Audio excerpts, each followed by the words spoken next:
ITO के Yamuna barrage पर खड़े हुए हैं और यहाँ पर जो इंडियन नेवी है और इंडियन आर्मी है उसका यहाँ पर ऑपरेशन लगातार जारी है, क्योंकि जिस तरह से बाढ़ की स्थिति दिल्ली में बनी तो एक बड़ी खामी निकल के सामने आई। जो यमुना बैराज के जो 5 गेट थे दरअसल वो पूरी तरह से जाम हो चुके थे और उसके चलते जो पानी का फ्लो है वो रुक चुका था और उसी को निकालने के लिए कल देर रात से इंडियन नेवी और इंडियन आर्मी के जो तमाम जवान है, सोल्जर्स है, वो यहाँ पर लगे। और आप देखिए, मेरे कैमरा से आपको दिखाएंगे, एक जो अभी एक्सपर्ट हैं वो देखिए पानी के अंदर जाने के लिए पूरी तरह से इक्विपमेंट जो है वो अपने लगा रहे हैं और देखिए अब वो पानी के अंदर जाएंगे। अभी वेस्टर्न मुंबई नेवी कमांड की जो एक टीम है वो भी दिल्ली पहुंचेगी थोड़ी देर में, क्योंकि इन 5 गेट का खुलना काफी जरूरी है। और जो एक्सपर्ट बता रहे हैं अभी कि 5 गेट जो हैं इनमें मट्टी काफी जमी हुई थी, इसलिए इन्हें खोलना काफी मशक्कत का काम है और उसके लिए ग्रिल मशीन वगैरह यहाँ पे लगाई गई है। उसको तोड़ने की कवायद जो है की जा रही है, अत्याधुनिक उपकरण जो है वो यहाँ पर लगाए गए। ये देखिए सीधी तस्वीर हम आपको दिखा रहे हैं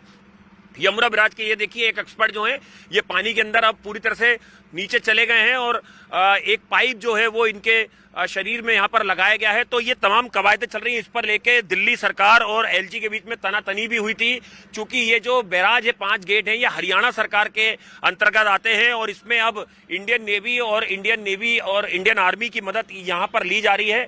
हालांकि जानकारी ये मिल रही है कि एक गेट को कल रात खोल दिया गया था, लेकिन 4 गेट जो हैं उन्हें अभी भी खोलने के लिए लगातार जो मशक्कत है वो तमाम बिल्कुल आनंद लौटेंगे आपके पास। अलग अलग जगहों की तस्वीर अपने दर्शकों को दिखा रहे हैं कि हालात किस तरीके के बने हुए। अब आपको सीधे लिए चलते हैं आईटीओ, जहां पर मेरे सहयोगी मानव यादव मेरे साथ मौजूद है। मानव, आईटीओ से क्या तस्वीर है? क्या पानी थोड़ा सा कम हुआ है आईटीओ पर? देखिए आनंद, आपको तस्वीरें दिखा रहे थे कि यमुना के आसपास अगर वो यमुना के जो गेट्स खुल जाएंगे तो पानी आगे निकल जाएगा, यमुना का बहाव तेज हो जाएगा। लेकिन जो पानी सड़कों पर जमा है वो कैसे निकलेगा, क्योंकि ये वो इलाका है, सबसे व्यस्ततम चौराया है आईटीओ दिल्ली का। और यहाँ पर हालात देखिए, फिलहाल आईटीओ मार्ग को खोल दिया गया है। मैं दर्शकों की जानकारी के लिए बता रहा हूँ कि फिलहाल आईटीओ मार्ग को खोल दिया गया है। अगर आप यूपी की तरफ से, नोएडा की तरफ से आ रहे हैं तो आप इस रास्ते का इस्तेमाल कर सकते हैं, लेकिन पानी बहुत ज्यादा है, आपको सावधानी से आगे बढ़ना होगा। लेकिन अगर आप दिल्ली की तरफ से लक्ष्मी नगर जा रहे हैं विकास मार्ग होते हुए तो दूसरी तरफ की लाइन अभी बंद है।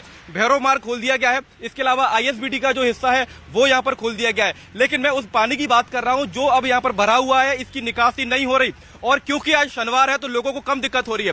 अब मैं आपको कुछ ऐसी तस्वीरें दिखाता हूं जो आने वाले दिनों में दिल्ली सरकार की, एमसीडी की, पीडब्ल्यूडी विभाग की तमाम एक तरीके से मुश्किलें बढ़ाने वाली है। क्योंकि देखिए ये वो हिस्सा है जहां पर इनकम टैक्स का दफ्तर है, जहां पर दिल्ली सरकार के तमाम दफ्तर हैं और ये पूरा आईपी एक्सटेंशन का इलाका, नीचे का हिस्सा पूरा लबालब पानी से भरा हुआ है। तमाम जो सरकारी दफ्तर है वो पूरी तरीके से पानी में यहाँ पर डूबे हुए हैं और ये पानी यहाँ से निकलने का नाम नहीं ले रहा। ऐसे में आने वाले दिनों में ये समस्या हो सकती है कि अगर ये पानी नहीं। बिल्कुल मानव, हम देख पा रहे हैं सुबह से आईटीओ के आसपास की स्थिति किस तरीके से बनी हुई है। जहां तक नजर जाएगी वहां तक सिर्फ पानी ही पानी नजर आ रहा है। गाड़ियां वहां पर फंसी हुई है, कब तक मदद पहुंचेगी ये बड़ा सवाल है। लेकिन नीरज भी हमारे सहयोगी नोएडा में बने हुए हैं और नीरज सुबह से तस्वीरें दिखा रहे हैं। नीरज, कोई स्थिति में थोड़ा बदलाव आया है सुबह से अब तक कि वैसी स्थिति है?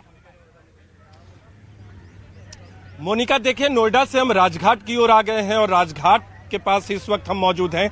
जहां खड़े हैं वहां 2 फीट पानी है और जैसे जैसे आगे बढ़िएगा राजघाट में थोड़ा पानी कम जरूर हुआ, लेकिन राजघाट के अंदर कोई भी लेवल कम होता नहीं दिख रहा। आपको हमारे कैमरा पर्सन निजाम अंसारी हर एक कोने से तस्वीरें दिखाएंगे। इसके पीछे में किसान घाट है, किसान घाट में भी इतना ही पानी जमा हुआ है। ये जो गेट दिख रहा है, देखिए ये गेट जो आपको दिख रहा है, राजघाट तो लिखा हुआ डूबा हुआ है, लेकिन दूसरे गेट जो है यहाँ 3 से 4 फीट पानी लगा हुआ है। और आपको आगे बढ़ते हैं, दूसरी तरफ पूरा का पूरा रास्ता ब्लॉक है, जहां नजर जाएगी पानी आपको दिखेगा। निजाम जो उस तरफ दिखाइए, आईएसबीटी जिधर आप खड़ी हैं लाल किले की तरफ की तस्वीरें आपको दिखा दें, जहां तक नजर जाएगी वहां तक पानी अभी भी दिख रहा है। थोड़ा सा लेवल कम हुआ है जैसे जैसे यमुना का पानी कम हो रहा है। लेकिन कैमरा पर्सन निजाम आपको एक बार फिर, निजाम जी इधर की तस्वीरें दोबारा से दिखाइए। ये देख सकते हैं यहाँ लिखा हुआ है आपको राजघाट, जो कि बापू की समाधि है, वो भी इस वक्त पूरी तरह से बारिश में यानी बाढ़ के पानी में डूबी हुई है। समाधि स्थल जो है वो भी नीरज, पूरा का पूरा डूबा हुआ है। नीरज, कई देखिए, इमारत यही हम कह रहे हैं कि थोड़ी सी राहत जरूर मिली है, लेकिन अभी स्थिति वैसी की वैसी बनी हुई है। अगर ये पानी जो है इसी तरीके से यहाँ पर खड़ा रहा तो कितनी बीमारियां लेकर आएगा, ये अपने आप में बहुत बड़ा सवाल है। लेकिन 5 तस्वीरें आपको दिखाते हैं, दिल्ली की 5 तस्वीरें हैं, ये 5 इलाके जहाँ पर सबसे ज्यादा पानी फिलहाल भरा हुआ है और लोगों की स्थिति जो है किस तरीके से भयावह हो रही है। फिर वो यमुना बाजार का इलाका हो, ITO का इलाका हो, मुखर्जी नगर का इलाका हो, नोएडा की तस्वीरें तो हम लगातार आपको दिखाई रहे थे, राजघाट की तस्वीरें हो, लाल किले की तस्वीरें हो। आप देखिए आवाजाही पर सीधे तौर पर ब्रेक लग गया है, सड़कों पर पानी लबालब भरा हुआ है। लोग इसी तरीके से इसी पानी के बीचों बीच अगर उनको दूसरी तरफ जाना है तो इसी पानी के बीचों बीच जाना होगा। वहाँ दूर तक देखिए, आप दूर तक जहां तक आपकी नजर जाएगी, लोग देखिए कितने फीट गहरे पानी में जा रहे हैं। हालांकि देखिए लोगों को रेस्क्यू जरूर किया जा रहा है, एम्बुलेंसेज यहाँ पर पहुंची हुई हैं, कुछ मददगार लोग यहाँ पर पहुंचे हुए हैं, लेकिन स्थिति जो है इसी तरीके से जो 5 तस्वीरें हम आपको दिल्ली की दिखाने की कोशिश कर रहे हैं, यही वो तस्वीरें, यही वो सच्चाई है कि दिल्ली देखिए किस तरीके से पानी में डूबी हुई है।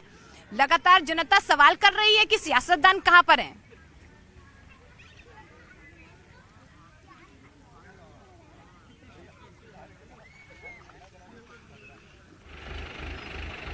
तो देखिए किस तरीके से। नमस्कार, मैं हूं आपके साथ जसप्रीत कौर। मैं इस वक्त मौजूद हूं पंजाब में, पंजाब के संगरूर जिले में मैं मौजूद हूं और हालात क्या हैं इस वक्त तस्वीरें खुद बयां कर रही है। ये आप देखिए ट्रैक्टर के जरिए सामान पहुंचाया जा रहा है, जो पशुओं के लिए हरा चारा होता है वो पहुंचाया जा रहा है। संगरूर के होतपुर गांव में हूं। यहाँ पर एक गांव की ये स्थिति नहीं है, गांव गांव का यही हाल है। जहां पर मेरी मौजूदगी है ये सड़क है और अभी घुटनों तक पानी है। इस तरफ अगर हम देखेंगे तो ये खेत है जो कि पानी में डूब चुके हैं। ऐसे में 2 पहिया वाहन यहाँ से गुजर नहीं सकते हैं। आप उधर अगर दिखा पाए चंदन, वो देखिए बाइक कैसे डूबी हुई है। अगर वो आगे आने की कोशिश भी करेंगे तो नहीं ला पाएंगे, बहुत रिस्क वाली बात है। आप देखेंगे और यहाँ पर पूरा संपर्क एक गांव का दूसरे गांव से पूरी तरीके से कट चुका है। ऐसे बहुत सारे गांव हैं, मदद वहां तक पहुंच रही है। जो संगठन, समाजसेवी संगठन है, वो खाना लेकर के जा रहे हैं, लेकिन नाव नहीं है, नाव की संख्या कम है। ऐसे में गांव गांव तक खाना पहुंचाना है। 5 दिन हो गए हमारे पंजाब में, एक जिले से दूसरे जिले हम जाते हैं और सोचते हैं कि हालात कुछ बेहतर होंगे। पानी घट तो रहा है लेकिन हालात अभी भी खराब है। एक इलाके से दूसरे इलाके में पानी जा रहा है। ये संगरूर जिला है, कुछ आगे अगर मैं जाऊंगी तो ये पटियाला जिला लग जाएगा, वहां पर भी ऐसे ही हालात हैं, सिर्फ जगह अलग अलग है। उस तरफ मेरे सहयोगी चंदन आप तक तस्वीरें दिखाएंगे। आप देखेंगे जो ये घर है, पूरा इलाका है ये पानी में डूबा हुआ है। इन को देख करके ऐसा लगता है कि मानो नदी में घर बनाए गए हों। और बड़ी बात यह है कि जो यहाँ पर छोटे छोटे बच्चे हैं उनका रेस्क्यू तो किया गया है, लेकिन वो यहाँ पर रहे तो रहे कहाँ, क्योंकि उनके जो पशु हैं, कुछ पशु मारे जा चुके हैं, कुछ ट्रैक्टर जो हैं वो आगे डूबे हुए हैं। अब ये तस्वीर आज की आप देख लीजिए, कितनी मुश्किल है। ये मैं थोड़ा पीछे हो जाती हूँ, ये बाइक है और देखिए किस तरीके से ये आगे अपनी जिंदगी गुजर बसर कर रहे हैं। हिम्मत तो की है क्योंकि खतरा ज्यादा होता है। ऐसे में हमने देखा है कि अब यहाँ पे 2 पहिया वाहन को चला करके तो आ नहीं सकते हैं, तो ऐसे में कैसे करके वो आगे बढ़ रहे हैं क्योंकि आगे फिर ब्लॉकेज है। ऐसे में जब यहाँ पर तक ट्रैक्टर आ रहा है लेकिन कुछ आगे तक ट्रैक्टर भी नहीं जा पा रहा है। इतने मुश्किल हालात में इसी गाँव के निवासी हैं 2 लोग, कैसे रेंगते रेंगते इस वक्त आगे बढ़ रहे हैं। दरअसल ये घग्गर नदी है और घग्गर नदी के किनारे पर मोटी मोटी दरारें आ चुकी हैं। अगर दरारें नहीं भरी गई तो फिर खतरा और ज्यादा है। बड़ी अपडेट मैं आपको दे दूं कि अब पानी रिहायशी इलाकों तक पहुंच रहा है। ऐसे में चिंता ज्यादा बढ़ गई है।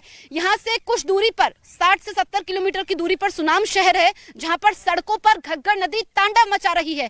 एक बार फिर से मैं तस्वीर ये दिखाती हूं और इनसे बातचीत करने की कोशिश करूंगी कि इतना रिस्क लेकर के यहाँ तक आए हैं, ऐसी भी क्या इनको जल्दी है, लेकिन कुछ मजबूरियां होती हैं, कुछ काम से जाना होता है और जिंदगी चलते रहने का नाम है अगर मंजिल तक पहुंचना है। लेकिन गाँव का ये इलाका है जहां तक मदद नहीं पहुंच पा रही है।